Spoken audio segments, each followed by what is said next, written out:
आज भी बताइएगा, आज जुडिशल रिमांड ख़त्म होने पे अदालत में पेश किया गया है और दोबारा कब इन्हें पेश किया जाएगा? बहुत शुक्रिया। दोबारा 20 तारीख को पेश किया जाएगा। ये रूटीन का एक मैटर है।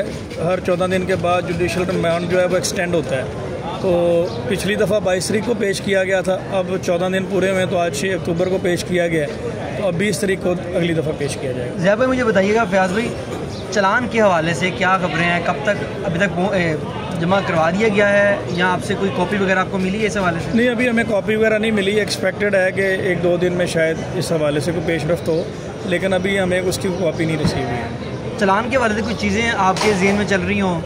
देखें, ये तो जब क्योंकि एक इन्वेस्टिगेशन का प्रोसेस है, इसमें कंप्लीट हो जाए चीज़ें, जब पब्लिक डॉक्यूमेंट बन जाएगा तो फिर पूरा डिटेल में चीज़ें खोल के आप लोगों को बताएंगे। अच्छा रामेश साहब, मुझे ये भी बताइएगा कि अब जो है आप हाई कोर्ट कब रिट दायर कर रहे हैं, पिटीशन दायर कर रहे हैं इस ज़मानत के हवाले से? देखिए इसमें बहुत सारी लीगल चीज़ें हैं, अभी हम उसको डिस्क्लोज़ नहीं कर रहे, देख रहे हैं हमने, क्योंकि ये हमारे पास एक तरह का कह लें कि लास्ट चांस है। हाई कोर्ट पूरे प्रोविंस की एक बड़ी अदालत होती है, तो उसमें हमने बहुत सारे लीगल जो फैक्ट्स होते हैं उसको भी देखना होता है। तो इसमें उस्मान मुश्ताक साहब इसको भी देख रहे हैं, पिटीशन वगैरह उन्होंने रेडी की हुई है।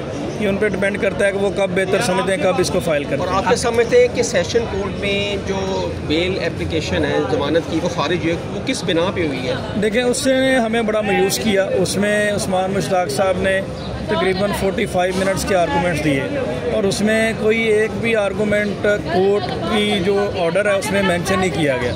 तो ये लीगली और एथिकली भी बड़ा गलत है। इस पर तो बाकायदा तौर पे उस्मान साहब कंटेस्ट भी करना चाहिए, लेकिन उनकी आला ज़रफ़ी है, उन्होंने इस पॉइंट पे कोई बात नहीं की जी।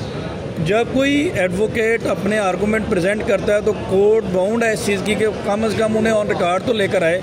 तो जो उन्होंने 45 मिनट्स के आर्गूमेंट्स किए हैं उन्हें ऑन रिकॉर्ड नहीं लेकर आए। वजह सिर्फ यही है कि अगर उनके आर्गूमेंट इतने स्ट्रॉन्ग थे और इतने वैलिड थे कि अगर आप उसको ऑर्डर शीट में लेकर आते तो देन फिर इस बिल को डिसाइड करना ऑनरेबल कोर्ट के लिए मुश्किल हो जाना था।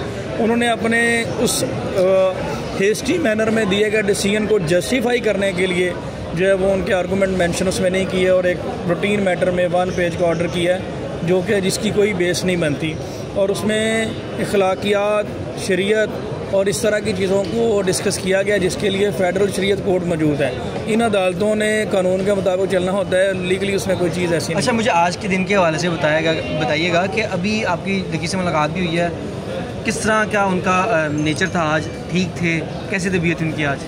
देखें, ये तो सवाल जो है ना वो बनता ही नहीं है कि एक बंदा जेल में है उसकी तबीयत कैसी होगी। डेफिनेटली वो परेशानी होगा, सफ़र कर रहा है, लेकिन ये है कि उसमें काफ़ी ज़्यादा सब्र है। वो अपने इदारों पे पूरा रिलाय कर रहा है कि उसे पाकिस्तान की जुडिशरी के ऊपर पूरा एतमाद है, हमारे इदारों के ऊपर पूरा एतमाद है कि वो इस बात में बिलीव करता है कि वो पाकिस्तान के इदारों से ही उसे इंसाफ मिलेगा। अच्छा, एक और चीज़ सामने आई कमरा रूम के अदालत के अंदर कि कुछ लोग फुटेज बना रहे थे, इस पर डकी ने खुद मना किया कि यार ये काम ना करो, ये फुटेज वगैरह जो है यहाँ ना बनाओ, अदालत में ना बनाओ, मेरे लिए बाद में मसला हो जाएगा। जी बिल्कुल, ये बेसिकली इस पे कोर्ट प्रोसीडिंग के दौरान कोई इस तरह की फुटेज बनाना, ये प्रोसिक्यूटर जनरल पंजाब ने इसके ऊपर एक नोटिफिकेशन जारी किया हुआ है कि जब कोई अक्यूज पर्सन कस्टडी होता है तो आप उसकी इस तरह से नहीं बना सकते।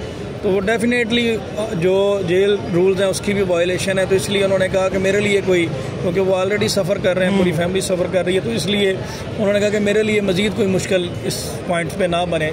हालांकि उसमें उनकी कोई कंसेंट भी नहीं है, क्योंकि लोग उनको चाहते हैं, अब वो समटाइम तो उन्हें पता भी नहीं होता तो वीडियोस बन जाती हैं। कब तक बेल एप्लीकेशन हाई कोर्ट में आप दायर कर रहे हैं और बताया ही जा रहा है कि अभी नहीं करें, थोड़ा सा स्टे करके उसके बाद किया, इसकी क्या वजह है? देखिए, ये ना इस चीज़ को लीड कर रहे हैं उस्मान मुश्ताक साहब। पिटीशन हम लोगों ने रेडी कर ली है, पिटीशन उन्होंने रेडी कर ली है, लेकिन वो इन सारी चीज़ों को देखने डिपेंड ये करता है कि वो कब बेहतर समझते हैं कि उसको फाइल करेंगे। उन्होंने बहुत सारी चीज़ों को, लीगल पॉइंट्स को भी देखना है, और क्योंकि वो केस को डे 1 से लेके चल रहे हैं, डिस्ट्रिक्ट कोर्ट में आप लोगों ने देखा, सेशन कोर्ट में देखा, हाई कोर्ट में भी, तो वो इस चीज़ को लीड कर रहे हैं। एक्सपेक्टेड है कि इंशाल्लाह ये है कि जैसे डिस्ट्रिक्ट कोर्ट में बेल एप्लीकेशन खारिज हुई, ज़मानत की सेशन में हुई, क्या हाई कोर्ट में भी आप ये समझ इस वजह से डिले हो रहा है? नहीं, ऐसा नहीं है, ऐसा नहीं है। हाई कोर्ट का स्कोप बहुत ज़्यादा है और हमें पूरी तरह से हम श्योर हैं कि ऑनरेबल जो हाई कोर्ट है वो कानून की सही मानों में तशरीह करेगी और ये केस एक टेस्ट केस बनेगा और इसमें इंशाल्लाह हमें हाई कोर्ट से रिलीफ मिलेगा।